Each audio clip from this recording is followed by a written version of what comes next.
So on your first deal that you bought, you said it was 4,000. You mentioned the word gamble.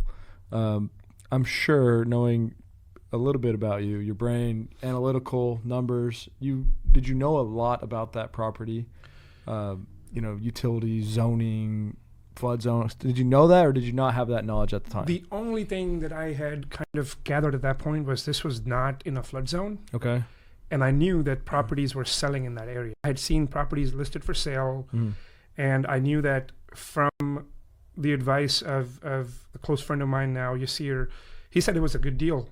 And that was enough for me to dive in. And then I started doing my research. The rest is due diligence you can perform once you have the property under contract. Cool. The zoning, what can or cannot be built. You've got just little things like utilities.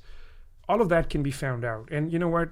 If I was to sell this property at what I bought plus closing costs, in my brain, I'm like, okay, it's not a loss. I'll be okay. Mm-hmm. And granted, the fact that it was like almost 50% of market value, I figured it was hard to lose, but I don't know enough about the business. I don't know where to market, where to find a buyer. I don't know if I need to be at retail or less. And when you're on a W-2 position, $4,000 is like about a third of my paycheck at that time.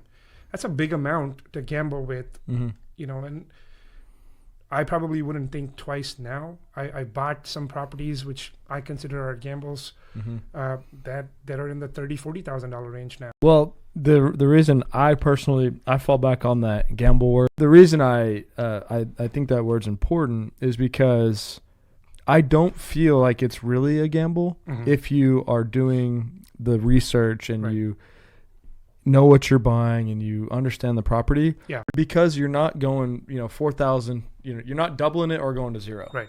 You know what I'm saying? Right. It's just semantics, but it's like you took the risk. And the reason I point that out is because if you know what you're doing and you have the knowledge, real estate's not gambling. Not anymore. By any means, right? Yes. Or not anymore, right? Once you understand it. It was